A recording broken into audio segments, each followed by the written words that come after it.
on this week's episode of The Chris and Andre Show.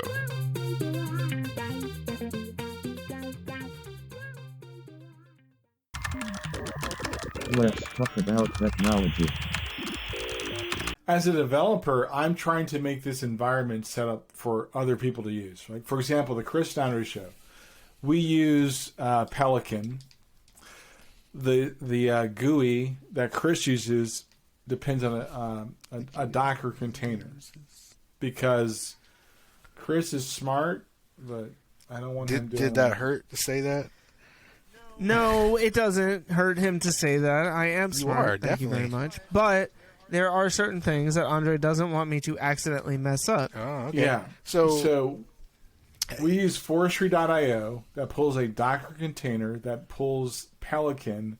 So when Chris writes stuff for our website, it allows him to get a non-technical view of the site.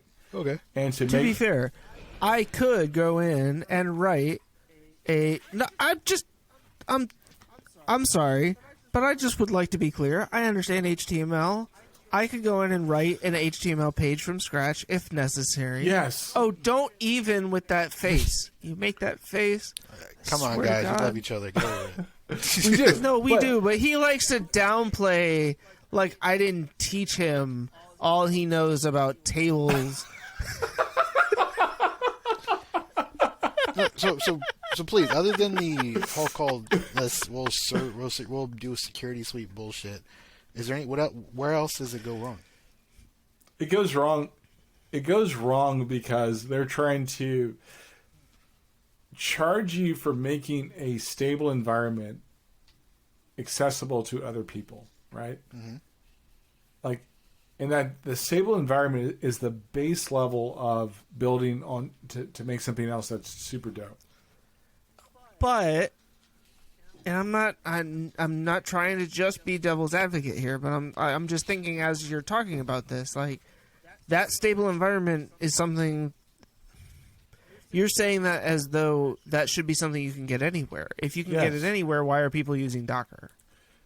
Because it's about accessibility. It's about access to to that container, right? What I'm trying to understand, right, is there a valuable service that Docker is providing here and that's why people use it? Or is it more that it became the trendy thing to do That's for it. some reason? It's the latter. So can you help me understand that then? So Because I'm not, I mean, as smart as I am and technical as I am, I'm not that technical. Like I am front end technical. I am not back end technical. Does that make sense? Yeah. So I'm not asking you, Joe. I don't give a shit. That makes sense to you. the best way to explain it is that I have, for example, like for our site, right? If you need to, it does two things. It pulls our website from a repo Puts the lotion on That- the skin. that happens to be on GitHub and says, okay, these are all the pieces to make up an article or a page, right? Mm-hmm. Mm-hmm. Now, that's generic. Like you could do that without GitHub, or you can do that without Docker, Right. and everything's fine.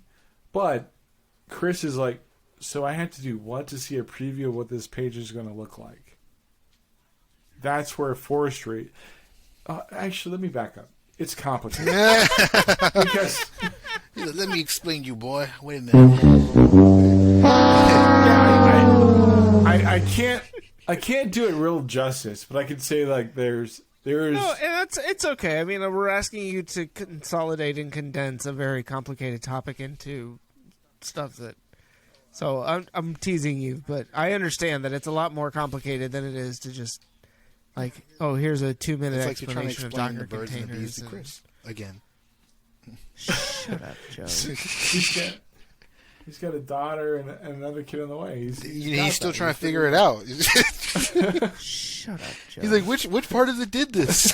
Shut up, Joe. So my point being, Becomes the it's most, like, that's the counter we're gonna have. do I tonight. believe that GitHub can replace Docker Hub?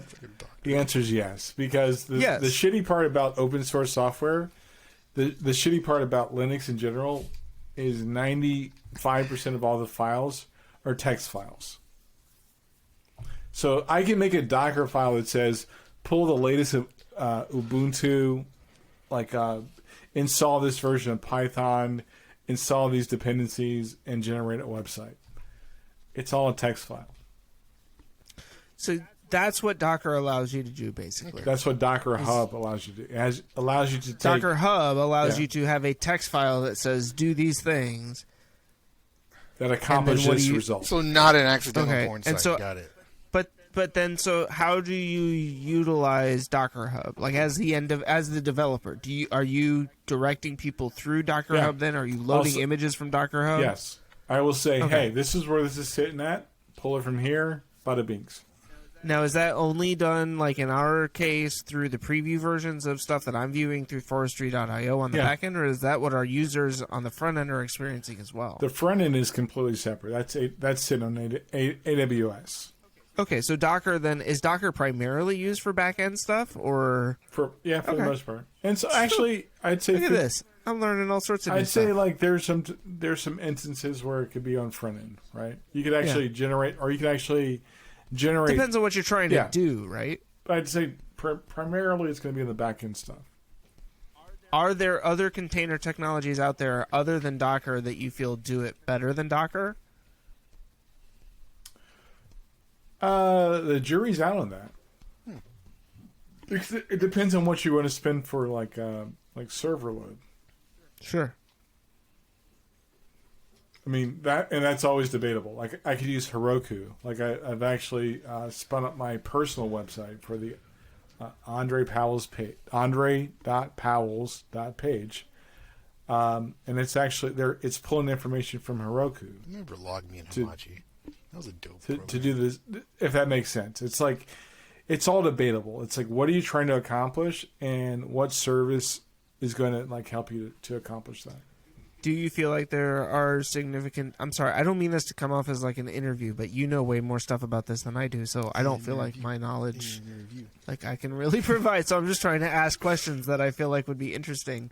Do you feel like Heroku provides any benefits versus Docker that Docker doesn't provide? Or do you feel like there's an advantage to using one over the other right now?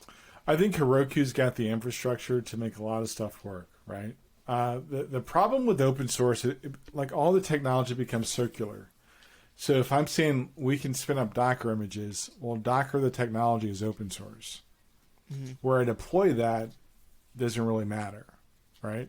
And that's what, Joe Blow, average person doesn't realize. It's like, it's literally, average Joe person doesn't realize. It's all those things are circular. It's like, how do I get the deploy to match what I need to do? I personally like DigitalOcean for 99.9% of everything I do. Would I use Heroku? Yes, I would, because DigitalOcean's using Heroku to spin up their Python instance of what I need to do for my personal site. Right. So it becomes like if you're looking for a website, you can always go to Andre.Powell's.page and ask a developer like what's the best solution for you to do, and I'll help you like determine what that may be, if that makes sense. Or you could email him at... Andre@chrisandreshow.com. To hear the rest, tune into this week's episode of The Chris and Andre Show.